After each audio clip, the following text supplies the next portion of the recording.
Thanks for joining us. Some quick intros. Lynn, you're the founding partner and chief strategy officer of Zetland Capital, private equity fund. That's right. Welcome. So, do you want to do intros now, or just? Yeah, just a quick intro is fine. Yeah, great.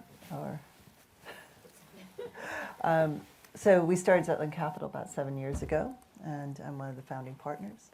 And Zetland is a mid-market, special situations and distress private equity firm, and we're pan-European. Brilliant. Thank you. Yeah. And Marcus, partner at JEGI Clarity, a global M&A boutique. Yep. People would say I'm an investment banker. I don't like that phrase. I prefer to say I'm in the M&A world, which is just another version of saying the same thing. We're sector focused. We advise solely across the media and technology sector. So any deal in the 50 to 500 million pound range that's a media or tech business, we want to be involved in it. We're 22 people in the UK, most of which have come to us through Logan and his team. And we are another 45 people in the US. Brilliant, thank you. And Laura? Last but by no means least. Exactly. Chief People Officer at Adaga. Yes. Adaga is an information intelligence platform. We are predominantly in defence, national security and public sector. But moving into the kind of commercial world.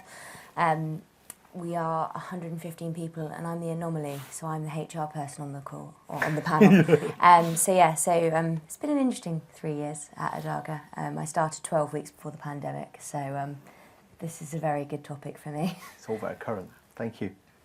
So look, first question. Do you believe there is a shift in the dynamic between employee and employer, and how apparent is this within your organisations? Lynn, if we could start with you. Sure. Well, listening to Rob's speech, I was very, very insightful, and I would agree, actually, with a lot of your observations and your crystal balling as well. I think in the classical sense, we're definitely seeing, it's undeniable that the pendulum is moving, that the trends are, towards the redundancies, and it's what Zetland does. I mean, we rise up when there's dislocation and when there's disruption, and definitely we're seeing that in our pipeline through opportunities, as well from the hiring side as an employer. Some of the things you mentioned at the end on your crystal balling. We have seen, there's some roles that we've been recruiting for since last summer, and I wasn't seeing the quality or quantity of candidates that were sufficient for our needs. And suddenly the same role, in a matter of weeks, we've been able to fill. The number of candidates coming through as well as the quality. And the response rate in once you give the offer and receiving the acceptance goes very quickly as well. So I think there are a lot of, for us at least, evidence that the power is shifting. But I think the one thing I want to encourage is maybe a slight movement away from viewing this as a power struggle and us versus them, an employer versus employee. I think post-pandemic, or what the pandemic really did for us, was the insights into zooming into each other's worlds and realizing how human we all are. And I think for us as a firm, and what we hope to achieve is to maintain that sense of humanity and to really lean into it. I think there is a tendency in these types of stressful times to go back to what was familiar, but I would want to encourage everyone in this room who has influence and agency to continue this trend, if you will, towards collaboration and connecting on a human level. And I think, widen the aperture beyond power, but to maybe use other words like collaboration or connection, or this idea of a covenant between employer and employee, that it's a two-way street, to replace these words with responsibility. The employees have a responsibility to do their work. We as employers have a responsibility to allow people, an open communication, and to communicate and to do our best as well. Thanks, Lynn. really useful insights. We don't see a massive shift. I think the first thing I'd say is pick up from what you said. I don't really think about it as a pendulum and who's got the balance of power and who hasn't. It doesn't really drive our decision making. We've just done our whole comp round, at the end of the year when you sit down and you work out what everyone's bonus is for the year, and it's totally discretionary. And to me, it's not really sort of what you can get away with in the current market. It's, what are people worth? And for us, good people are always really hard to find, and whatever the market is, those people are hard to get because they'll be looked after where they're at. They won't want to move. So we don't really think about it like that, and I don't really see it so much like that. There's definitely a huge amount of chat around after the pandemic. Employees have the loudest voice, but I think we still run our business in the same way, whatever kind of point in the cycle we're at, and we always find it hard to recruit people. So we're very focused on retaining people. We have to adapt our working practices given how the market's shifting. But I think over time it always changes. So for us right now, we don't see a particular shift, and more importantly, it's not really affecting what we're doing, and it's definitely not affected recruitment. As again, as the team here know, it's hard finding good people. You can find Credit Suisse. Okay, they're going to make loads of people redundant. Great, but we're 22 people in the UK. We're really focused on who we need and what roles we need them to fill. And just because another 10,000 people have come on the job market from Credit Suisse, that doesn't suddenly really change things for us. So we're not really seeing that shift so much. Thanks, Marcus. Laura? We've had an interesting one. So everyone in the room will have heard of ChatGPT, which means that everyone suddenly knows that AI is a thing. We were really lucky during the pandemic. We didn't make anyone furloughed, we didn't put anyone on redundancy or any of those things, which meant I was in this very strange position of, I used a very terrible analogy of having a bowl of peanuts, and you kind of push them all around, and then actually you end up with a crumb of a peanut. And that's kind of the category of candidate we look for. They are extremely niche. They're not plentiful, which meant that during the pandemic, when we had previously been London and Bristol based, all of a sudden it didn't really matter where people were, and actually it didn't matter that suddenly we had a London weighted salary and someone was living in Scunthorpe. That kind of happened, and what's been interesting is some of those core roles that are kind of like the customer group, the kind of those who are client facing. Defence and national security especially, we're like, well, we're still going to see you in person. So I was saying to Marcus earlier, I remember having a conversation with our chief product officer a while ago, and he was like, well, you're just going to ruin Adaga if you don't bow down to what the employees want. They don't ever want to see you again. Get rid of our office. And I was like, I just don't think that's going to be the complete way it'll work. What we now see is this really strange world where I have been sent PDFs by candidates going, before you even have an initial conversation with me, these are the things I want. And I kind of sat there and went, I kind of appreciate you put it together, but I'm not going to be able to match that. We're a Series A startup. We're not particularly big. We do some amazing things for our employees, but I can't meet the demands of all these other places, such as kind of the Metas, the Twitters, all of those things. And I don't think it is a pendulum. I completely agree with everyone here. It's not just a pendulum. But what is interesting is that suddenly no one is invincible.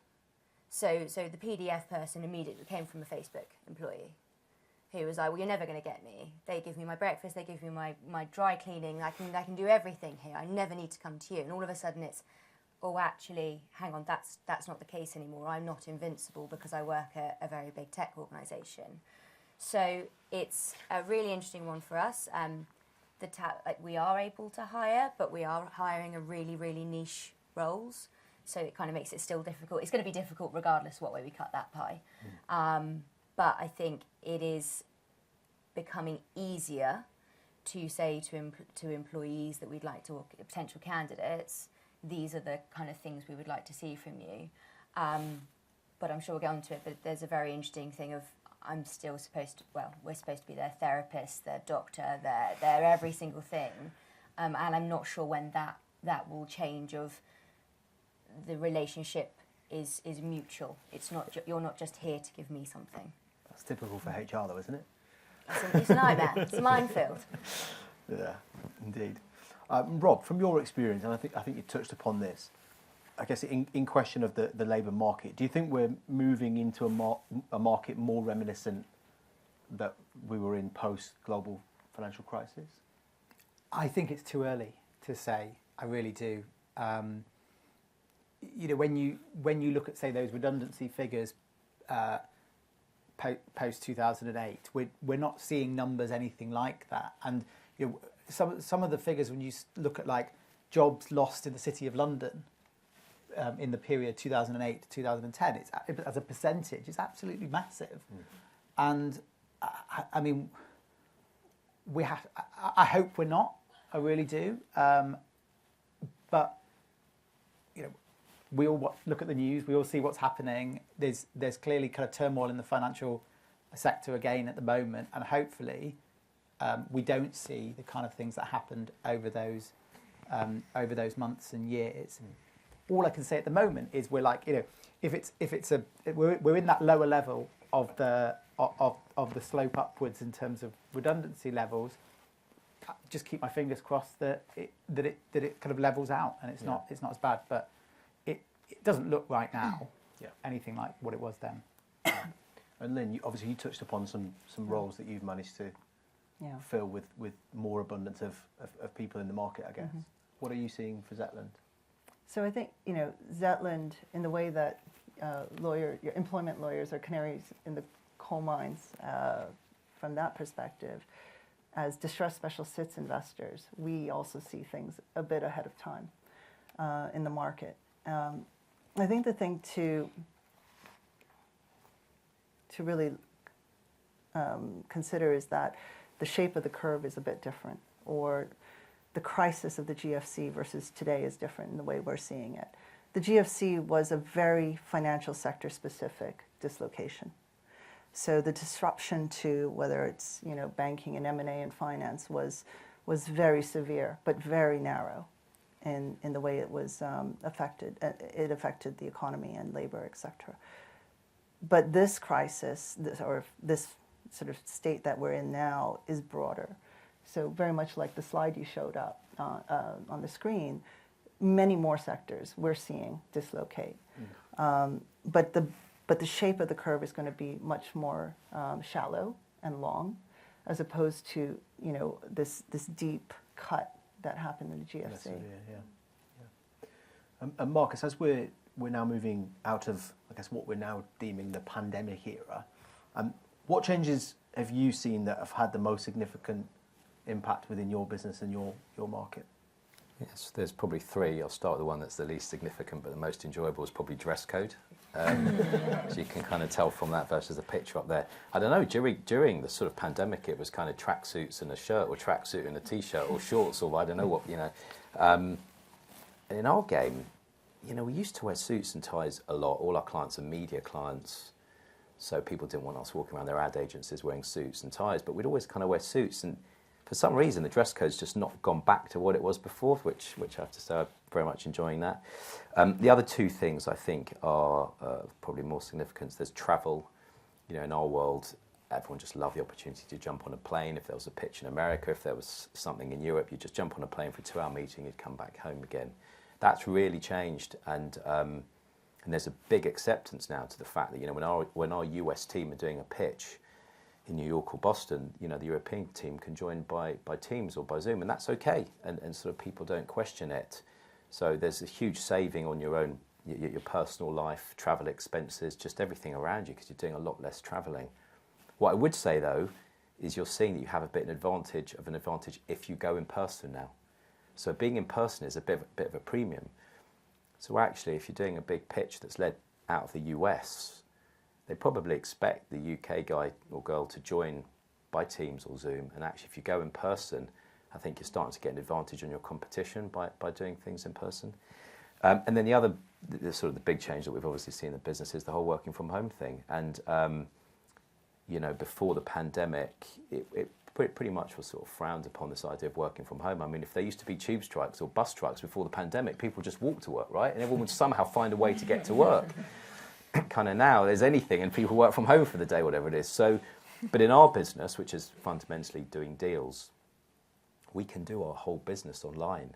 And actually, during the pandemic, we sold a business for just under $200 million, where the shareholders were based in Australia, the buyers were based in New York and LA, and the management team were based in the UK. And we did the whole deal from end to end online, all the due diligence, all the legal docs, all the management presentations, everything. You can only imagine how much travel there would have been involved in that deal had that been the normal world. Everyone would have loved it. They'd been jumping to Sydney, to London, to New York, to LA. Everyone would be going all around the place. And actually, it was a fantastic deal, and it all worked, and it was all done online. So in our business, fact, you can do it all online. And so, you know, a real change that we've seen is that, you know, getting... You can't ask people to be in the office anymore, sort of from an efficiency perspective. Can you do it? Because it can be done at home. And so we still do have, obviously, you know, working from home as part of our business. Although we've actually just moved into new offices this week, which is going to be interesting. Are they fancy? They are fancy. They're really nice, actually. You should come round because we've got a bit of space.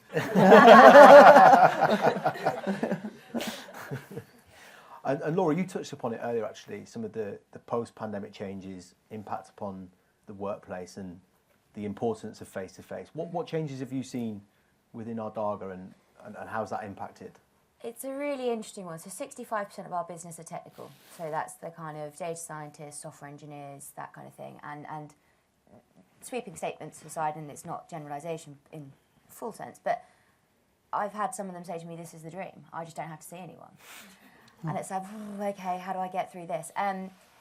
There is a really interesting dynamic in Ardagh of, I think what we will end up doing is doing personas, depending on the department you work in. I'm quite biased to face-to-face, but that is because I'm particularly young for my position, and that was because early in my career I just had a boss that just took me into every single meeting. And you can't... It's very difficult to explain that to employees when they're like, but I can do it online. And I'm like, yes, you can, but I'm not going to walk past you and go, do you want to come to this meeting? Because my calendar is blocked out from 8 till 8 every day. So that kind of is quite difficult for us. We do work well. We have people all over the country. Probably about 30% of the business are kind of so we used to have a Bristol office, moved them into big fancy offices.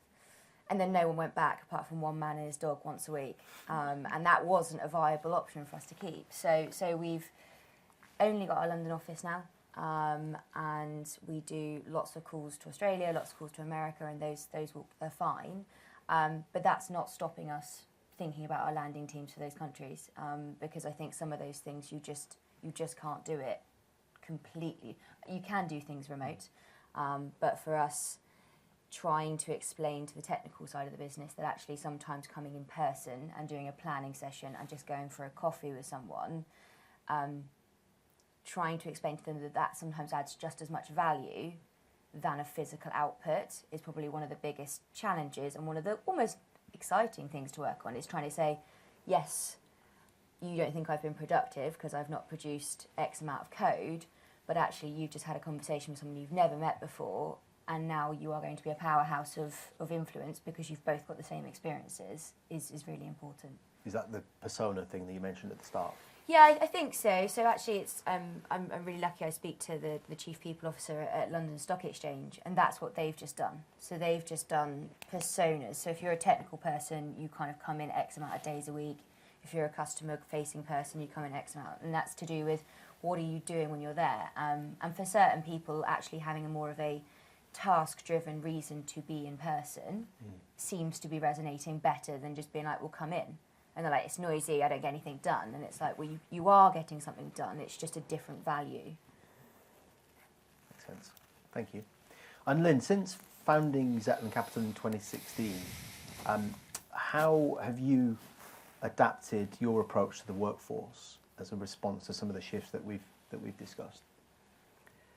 So I think adapting and adaptation is really the key word for our approach. Coming back to the office, we started off thinking about it as a beta test to encourage people to come back. So I think rather than saying and being very prescriptive for the long term, we just said, right, let's try this for 6 weeks. And a couple things I think were really important is, one, we had open discussions about the key principles, about, just letting people know where you are. It's a new playbook, having to announce, okay, my intention is to stay home. Well, are you home on holiday? Are you home, working? Which way is it? So we actually found an app that was really helpful. We use an app called Flydesk, and we put everyone's photo on there, and you can see at a glance who's in the office, who's at home, and who's on travel. I'll find my friend for work. What's that? Find my friend on the iPhone A little for bit, work. exactly. And actually, we asked people to fill it in for the week and for the next week, and that helps greatly. Transparency, again, everyone has to participate in this and letting it know to make hybrid and flexibility a success. So we adapted it. We went in. We said, right, these are the key principles. We do value connection, right? That was important. We had to role model it. We had to get buy-in from seniors. Seniors had to show up. If you're going to do this, you better walk your talk, number one. And if you can't get your seniors to come in, that's something that has to be addressed. So to your point, Laura, we also had slightly different goals for different divisions. So our operations team, it turns out when you looked at it, most of them lived over an hour away, or about an hour away by train. So it wasn't as convenient or easy or economical to come in. And also the type of work mattered, right? So they benefited, many of the team on the operations team benefited from quiet time, not being interrupted, to do the detailed numbers and calculate the NAV of the day and all of that. It actually helped to not be interrupted. So we find that that team has about 2 days on average. And the investments team actually really benefited from being there more often. And then layer in the kind of guidelines for the younger professionals, some of whom had never known, what it's like to work before the pandemic. How do you explain that benefit, like what you were talking about? We're mental, is what it is. What do you mean? Yeah. Everything's worked fine, completely virtually. So they'd never seen the benefit. And actually what we found was there was anxiety around connecting with people. And you couldn't take for granted that people had the tools and the skills and the comfort level with interacting in a big room such as this. So we ended up holding sessions, small group sessions that I did. I did a lot of one-to-one, and people can be a little more vulnerable and comfortable one-to-one. So I created smaller group sessions with some more seniors and some juniors to say, well, what do you do, Rob? How do you manage a room of complete strangers? What's your approach? Marcus, could you share? And that actually really helped people to see that everyone has has their own struggles, but also there are some tools to help to make things more easy to connect. Brilliant, thanks, Lynn. And Rob, from your experience, not necessarily in terms of an employment lawyer, more as a partner at Mishcon, but what trends have you seen in terms of working pattern shifts? Because obviously, very much kind of service driven, like a lot of us in this room. I think it's, I have to be careful what I say. It's fair to say that we've had a somewhat shifting view on flexible working post the pandemic. So we made the legal press in sort of, I think it was summer 2020, in that we, as a firm, we announced that basically we were going to be an everything everywhere firm, and you can come in whenever you want. And that seemed to last for about 12 months until there was a panic and realising that actually wasn't what was needed. We're still, I think we're currently going through our third review of our working practices post-pandemic, and waiting with bated breath to see what the outcome of it is. I think the perceptions I've had in work, I actually joined Mishcon in May 2020. So I had the bizarre experience of being in the firm for 12 months and only ever coming into the office once in that 12-month period. And when I came in, there was nobody there. It was the saddest experience. I basically came in to get that photo that you saw before, and the photographer stood a long way from me with a mask on. But there's we have certainly in our department had quite a big push to encourage people back into the office as much as possible. I think that we are a very, we're a knowledge and personal relationship driven business. We're not like, we haven't got a load of software engineers bashing away at code. We are dealing with people and each other all the time. We work in little teams on matters. We're dealing with clients, and we were finding that we had concerns about particularly our most junior associates about kind of behaviours that they were picking up, which weren't their fault.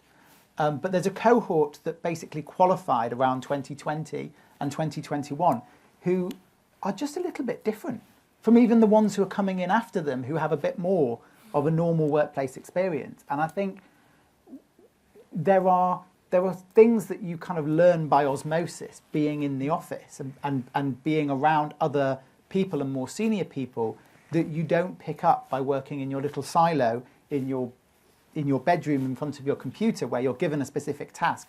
So we were finding, for example, that very good technical lawyers were very task oriented, because their world, since they'd joined, they qualified as a lawyer, was to sit on their own with no one around them and then be sort of fed individual tasks. They did that task, they did that, and you were getting behaviours like, well, there's a load of emails that come in the time since you gave that task, which clearly showed that task was now redundant. Why did you just carry on doing it? And it was like, well, somebody asked me to do it, so I did it. And but also little things like collaboration. We were finding that before the pandemic, the kitchen in the office was like a hub of people chatting with each other, and people didn't chat. They just sort of came to their desk. I mean, I even find it a little bit now. I've got two kind of pandemic qualifiers who sit in a room with me. It's a whole new bracket of person. I know. Pandemic qualifier. I mean, I don't know whether it's just they just maybe they don't feel that comfortable with me. I don't know. but like when I was at their level, I sat with a partner, and I just sort of like we just kind of download on each other, finish a call, and I'd say like, oh, that call with that client was really hard, and they'd say, well, what did they say? And we'd have a chat about it. And then I feel it's a one-way street with me. I keep coming off calls and telling these associates, I'm like, oh man, that call was difficult. And then they're like, oh great, but they never, they just think carry their on. boss is an oversharer. Yeah. basically, I just stopped them doing any work. But I don't know. I mean, I do think a little bit of that, because I'm not the only person who's said that. Is like that those behaviours that actually you learn things. Like I think I learned so much from And it was quite a humbling experience, not humbling, like that the partner I was with, who I really looked up to, would be like, oh, I think I'm not sure I got that call right, and then we'd have a chat about it, and I learnt from his thought process. But those kind of things are really difficult to do if you're not in person. So getting that balance right, I mean, there's also a big upside to hybrid working as well. Yeah, I think the balance is key. Yeah, I think that brings us actually to my next question, which is this difference between, I guess, more junior employees, so perhaps people who've studied during the pandemic, they possibly had lectures and seminars online, and are now coming into the workplace with probably different expectations. So how do you balance that? How do you navigate that with, I guess, more seasoned people who maybe live further away, with more junior people who perhaps have workplace anxiety, meeting people, whatever it may be. Laura, as a Chief People Officer, have you got any insights to share? I mean, both Lynn and Rob have touched on two things that we've absolutely seen. We have got employees who suffer from anxiety about coming to the office and find it extremely difficult to do any work because they just don't understand that there are a whole load of other people doing work around them. They are just very much used to sitting in isolation. What we've got career ladders at Adaga. So if you're a junior employee, and one of the things that's always been quite. I mean, we're pretty young. I've only been there 3 years, and I implemented them at some blurry point in 2020. I was like, this would be a good idea. Like, I'm not busy. but what we've always done is they've been always quite task orientated of you're a more junior member of the team or whatever. And actually what we've now started doing is implementing a little bit more of those kind of softer skills. I think there's a big thing about some of the generation that's coming through who don't necessarily understand that, unfortunately, as humans in those interactions, those relationships, your network is really going to help you. And I think that they haven't seen the impact of that. They haven't had the exposure to it. And unfortunately, there may actually just be this very small cohort of people who move through their career kind of missing out on those things because they just will never potentially get it. They'll never actually go to a workplace that encourages them to go and speak to a senior person. So we're looking at doing a kind of a mentoring program of just some senior people in the business, not necessarily external, but kind of saying, you know, go for a lunch with a really, you know, senior member of the team on the business, but just so you can have a conversation. I mentioned my boss when I was very early in my career, and she did exactly that. I got the downloads. I probably got far too much information, really. When I think back about it, I'm like, oh dear. But I have that now. My CEO, he is a very much biased to face-to-face interaction, which is difficult for people because he is proximity bias, and I'm constantly saying to him, but you can pick up the phone to someone. But he will offload all sorts onto me, and that has given me a really hard and fast lesson in all sorts of business strategy things that 3 years ago I'd been in HR for 6 years and had never ever talked about. So I think it's about constantly explaining the value. And that's quite hard for people when it's quite intangible sometimes, but explaining to them that there are other aspects to this. And I don't ever want to be as prescriptive as you're not going to get a promotion if I don't see X behaviour from you. But I think it needs to be encouraged that as you go up in terms of level in the business, there is a slight expectation that you will come to things like this and you will just go and speak to people. Or you can be in the room and not speak to anyone, but just understand how those environments play out because they're really important for actual growth of business in general. Brilliant, thank you. And Marcus, I guess if we discuss the employee experience, so how to create a positive and productive employee experience as we discussed, is there any insights that you can share that you've implemented within your business to create that? I mean, we've always been a bit different in the sort of M&A world in terms of our office setup. We've always been totally open plan, so we don't have sort of the partner's office in the corner and sort of things like that. So everybody's always been in it together. And I think that's been, and that's the case again now, I think that's been a really important dynamic that we don't really sit people by seniority and everybody can hear everyone's conversations. You can wander over people, you can chat to people. Of course, we've got lots of phone booths and all that kind of thing for private calls. And so I think what we've always done is try to have an environment where people feel included in the workplace, so it encourages to be there. I mean, in our new place, we've got a few funky things like dartboards and arcade games and stuff like that, but I'm not expecting that's going to be a reason that people are going to be coming back to work. It's interesting because we work 3 days a week at the moment, and we're looking at it right now, actually, Tuesdays, Wednesdays, Thursdays in the office, Mondays and Fridays. You can work from home. A few people trickle in on Mondays, don't see anyone on a Friday. And we did our office opening yesterday on a Monday, and everyone came in, and it was the first time that the whole team had been together on a Monday. And it just felt really nice. It just felt really nice. And everyone was together as a team on a Monday, and it was good.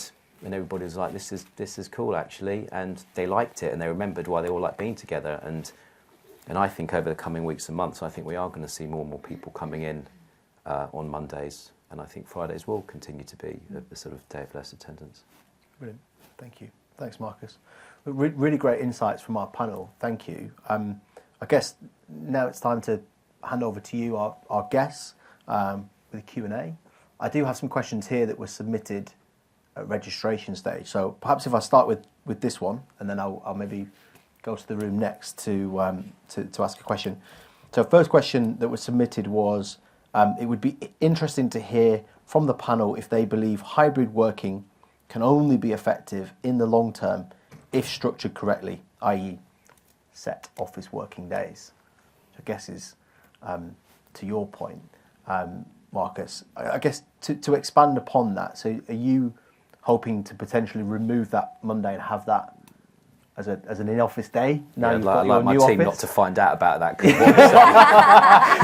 of what Turn I the say recording today. off. Yeah, look, I think we always have team meetings on a Tuesday. Actually, we've never done them on a Monday because I think Monday's a bad enough day before the pandemic anyway, let alone having to come in at 9 o'clock for a team meeting. So we've always done team meetings on a Tuesday.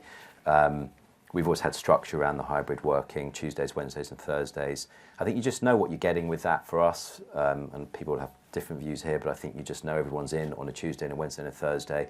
You don't have to keep sort of second guessing where everyone's going to be. So for us, I think you do need a structure around it. It just makes it easier for everybody to plan in people's calendars where they're going to be. And yeah, I can see over time Mondays becoming added to the Tuesdays, Wednesdays and Thursdays. Interesting. Any conflicting views on that across the panel out of interest? I've struggled previously. I at one point, I think I just threw my hands up in the air and said, I'm not writing another policy because I'll just rip it up in 2 weeks. I've really struggled on being prescriptive, and I don't know whether that's just kind of dynamic of the team or what it is, but we set out guidelines, and that caused a complete and utter kind of crisis because everyone wasn't doing the guidelines and then felt that they were breaking some kind of written rule and were they going to be in trouble about it. And it's quite difficult to explain, well, no, it's a guideline. And they were like, well, that I don't do grey. I need it black or white. Am I in, am I out? And that then, again, I think I tore that one up and went, I'll come back to you in a few weeks' time. The project, the kind of the way we're going to do this persona thing is going to be really slow. As in, I'm probably not committing to saying anything until at some point in Q4 to give everyone 3 months to get used to it. And that is because any sudden movements seem to make everyone quite nervous. And we are in a market, as much as we've kind of talked about, you can get the labour talent is there. We're in a precarious position of it's still a very niche thing. It still takes people quite a long time to ramp up. So kind of that hybrid working being prescriptive for us works against us. And I need to work out the balance actually from an employer that we can turn around and go, that's great, but it is really annoying when someone just randomly doesn't decide to come in because they've woken up and it's raining. And that one you kind of go, well, I thought this would be in person. So the managers are slightly being empowered at the moment, and I think that will end up being more departmental as we kind of grow. Thank you. I think a few months ago, I think I would have said, I just don't think it can work, really, for any sort of personal interaction-based business to not have some set office days and some structure around it. But actually, a personal experience, my partner's just started in a new job for the last few months at a charity. And they basically have a, just be where you want policy.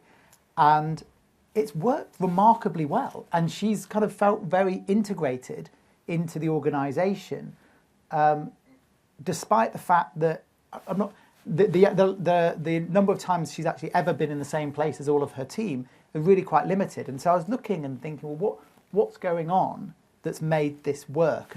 And she's already felt really inculcated in the culture and really got good relationships with her colleagues. And I think from talking to her, I think it's really good management and really proactive management where they've very clearly thought about how do we bring people into this organisation and understand our values, despite not always being in person, but how do we also build a team when not everybody's in the same place? And they do things like they have regular stand-up meetings, but they're actually on Teams, and they sound like they're very well chaired by the head of the team, who kind of gets everybody talking. And I mean, it's a charity, so they're all a little bit more floppy about talking about themselves,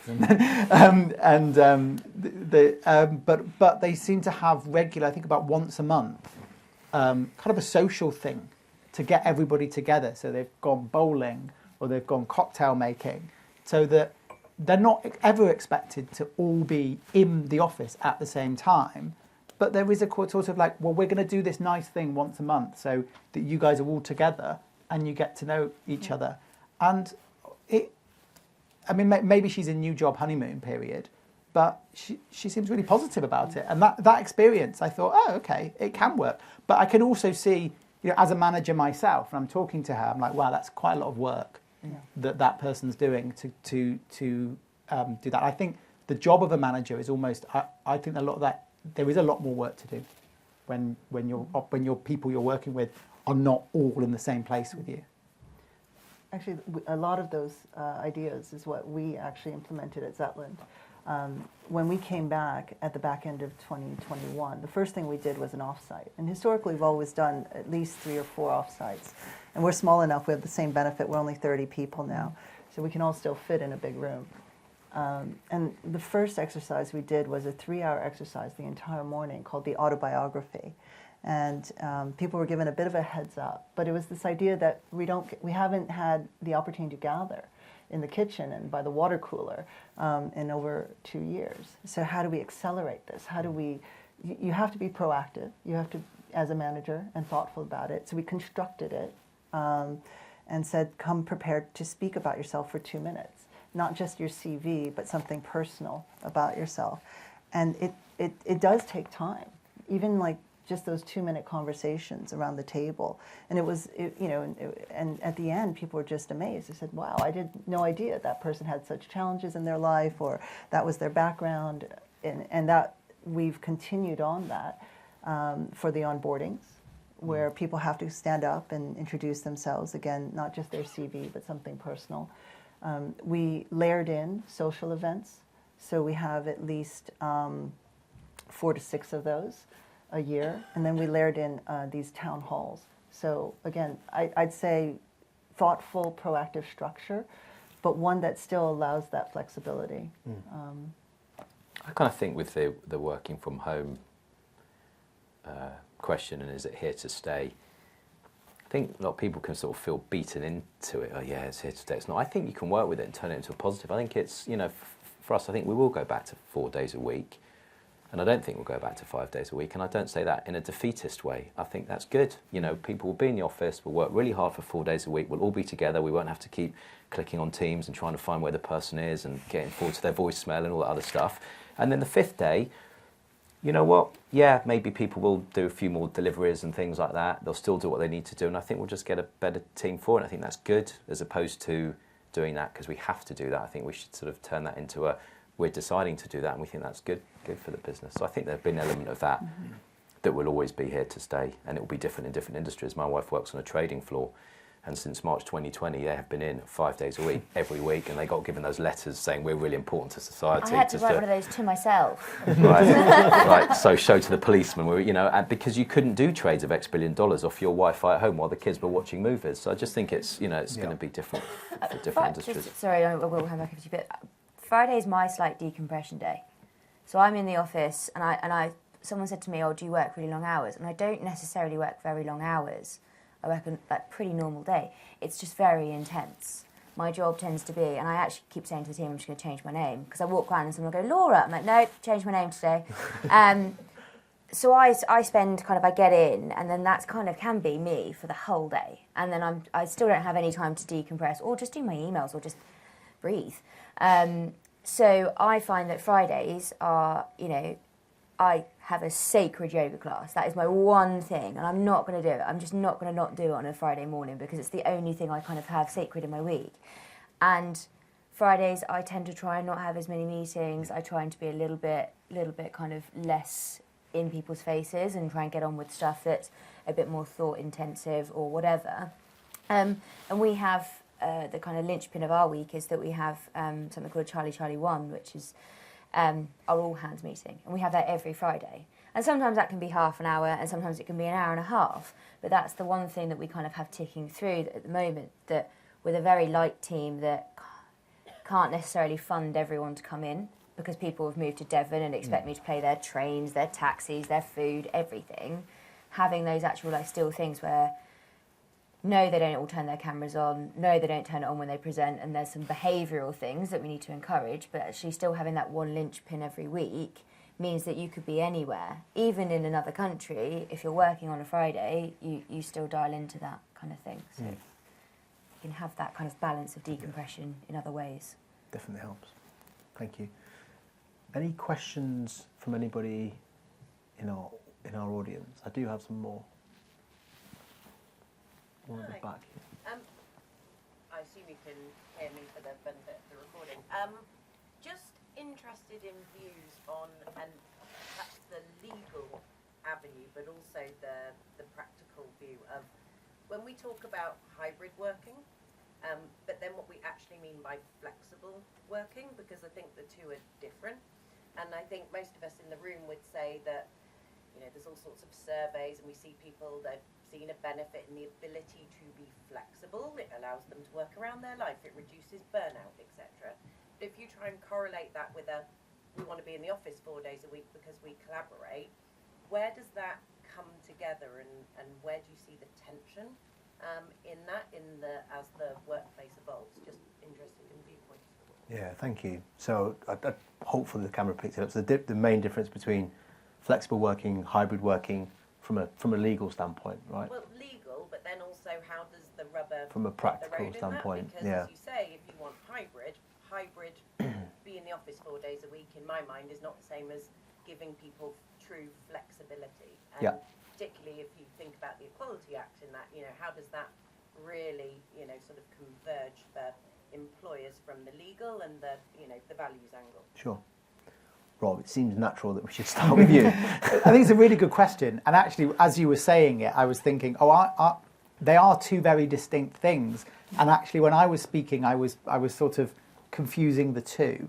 The way I see it is hybrid working is sort of a state of being for either an individual worker or an organisation is embracing hybrid working, whereas a flexible working is that, you know, an individual employee is wanting to work in a way that might be different to what the employer's kind of set standard is.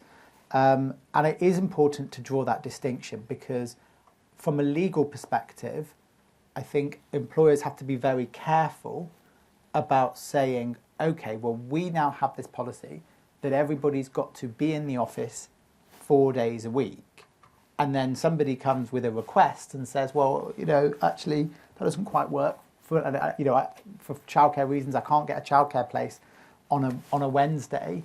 So, you know, I'm making a request that actually I don't work on a Wednesday.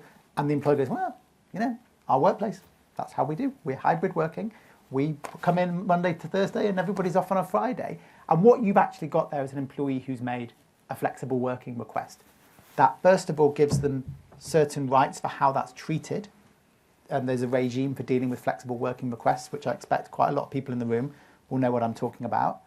And secondly, particularly if the person making that request is a woman and a caregiver, by rejecting it, you're into the territory of potential indirect sex discrimination, and you're then into the world of having to justify why you're rejecting that.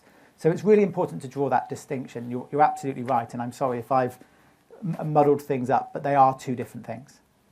We have a bit of both. I mean, you know, the hybrid working isn't flexible working, is it? The hybrid working is saying you're going to work from home for these days, and then within our team we've got probably 4 or 5 people who have got their own flexible working arrangements that kind of sit on top of the whole hybrid thing. And that's certain days they're in the office, certain days they work from home, irrespective of what's going on with the hybrid working. And that's because they submitted their own flexible working requests, and that's sort of different to them.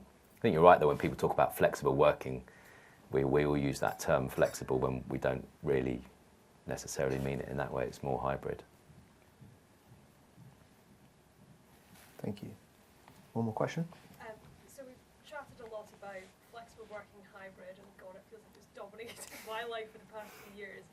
But I was just wondering, you know, when you kind of look more broadly at the employee value proposition, have you seen any other changes, you know, in terms of the benefits we're laying on training? Have we seen any shifts or talk about contracting there?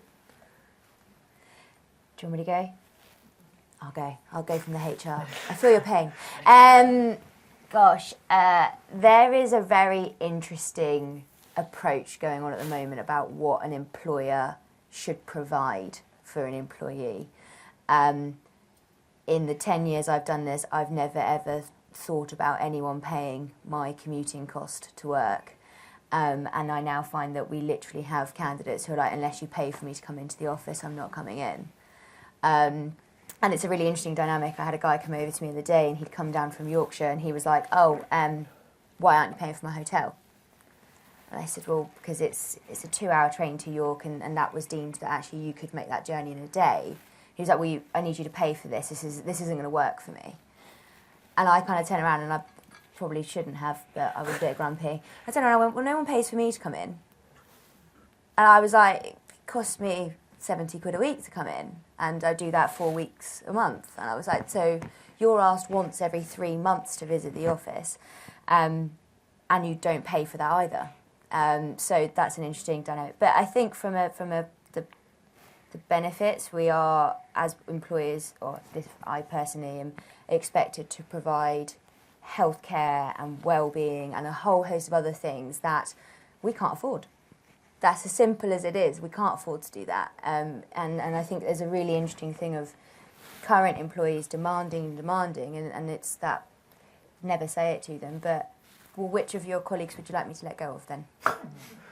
Because I can't afford to pay for you all to have that and to pay for their salaries, which are no longer weighted to London and are all weighted to wherever people live. That expectation, I don't unfortunately know the full answer for this one, but as I say, that PDF sticks in my brain of what am I expected to give people. I don't know how your companies have all done it, but we had a complete minefield of people just going home to countries that weren't the UK. And I had one guy who refused to come back. And I was like, he went, you can't make me travel in the middle of a pandemic. And I said, unfortunately, you travelled in it. I don't want to point out something, but you've kind of done that bit. And we unfortunately had to part ways with him because I was like, we don't have an Italian entity.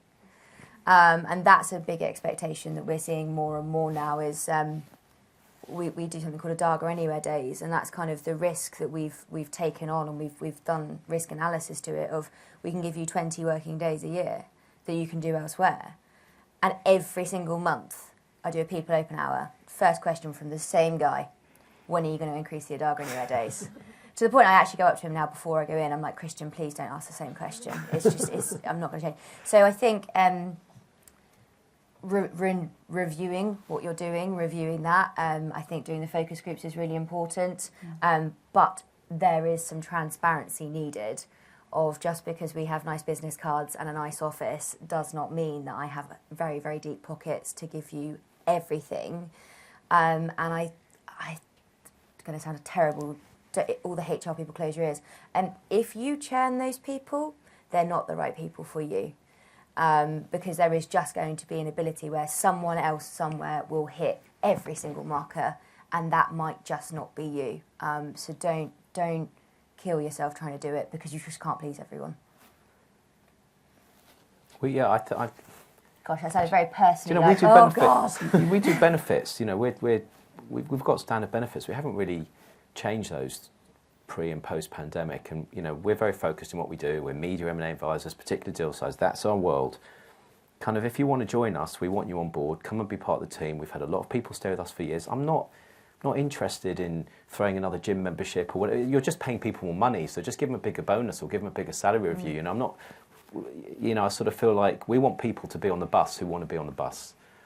And if everybody who comes to join us wants to go to our competitor because they're offering a bigger, better, faster mode of transport or something, then let them go there, because in the end it'd be self-selecting the people who want to be with us, and so I sort of I think you need to lead from the front, right? You can't sort of tell everyone to give. You've got to be in. You've got to be in on time. You've got to be in the summer. You've got to do all those things that you're asking your people to do. You know, because sometimes more senior people who they think they can work from, you know, if they've got different places around the world, they can sort of be unnoticed. But I think you need to lead from the front. You need to be in. You need to create a great environment for people to be in. And I think creating a great environment isn't just about giving people more things in their pocket. It's about how they feel when they come to work and how they're engaged and how they learn and how they progress. And is it fun and is it challenging? And if the only people that want to join us are the people because we're effectively giving them money but we're calling it different benefits, then they're not the right people for us. Yeah, your mission, and that's one thing about, sorry, just the mission thing about, we were talking about the kind of younger generations, or the kind of, what was it you called them? Pandemic qualified. Those ones. That's the one thing that will there's a whole thing about going to work for purpose. And if you can't explain to them what the purpose of their doing in there, and they might have a really boring job. People do. You just need people to have boring jobs. We all do have rubbish admin. But if you can explain to them the journey they're on, and exactly that, if they're on the bus, please be on the bus. Kind of the half in, half out. I've kind of probably been weathered a little bit much by being the HR person in the room, but I can't spend days and days trying to convince someone to stay because they're going to go somewhere else because they're going to pay them another $5,000 and have promised them a promotion in 2 years. I'm like, you're short-sighted there. And unfortunately, those kind of losses, we spend far too much energy trying to stop people. And actually, you just have to realise, if they're not getting out of bed and being excited by what they're doing every day, then let them go and find somewhere else that will. People will always try to test the boundaries. Yeah. Right? Yeah. And so I think the most important thing, again, is proactive leadership, proactive management, knowing who you are, knowing what your firm is about, what you stand for, what your culture, what your purpose, vision, values are, and get on the bus. Absolutely. That's the only way to counter the boundary testing. Yeah. I just finished writing, as it happens, going back to the original question, I just finished writing a feature article for the very exciting Practical Law Company magazine. I mean, it's going to be hot off the press. Everyone's going to be beating down the door to read it. But about employee benefits and unusual things that employers are providing. And I actually found it really interesting doing the research on it about what things are employers providing. And some things that you can do don't really cost anything, but might be of value to your employees. So, for example, employers providing access to independent financial advisors, and you do a deal which gives them a good rate for getting an IFA or a mortgage advisor. I mean, some of the things in researching it, I start to feel a bit queasy because it was employers, big employers, like Tesco or Marks and Spencer's with large numbers of low-paid staff, almost stepping in to because of issues of things the state should be providing, or the fact our economy isn't working. So, for example, M&S basically having its own food bank for its staff, so that food before it goes off they take away with them. But it was really interesting actually just doing a bit of research. There's a really good Financial Times article about it from a few months ago about the different things, and you can look at different sectors and big organisations like Google or Amazon, and some of those things I thought actually they're quite easy for even a relatively small business to do, and it might be appreciated to facilitate that, like I say, an IFA who come in and they'll cut you a good deal because they're going to get introduced to 50 people instead of having to go one-on-one. Thanks, Rob. Thank you all. I think that brings us to a natural end and conclusion. So I'd like to, if it's okay, a quick round of applause for our panellists. Thank you for your insights.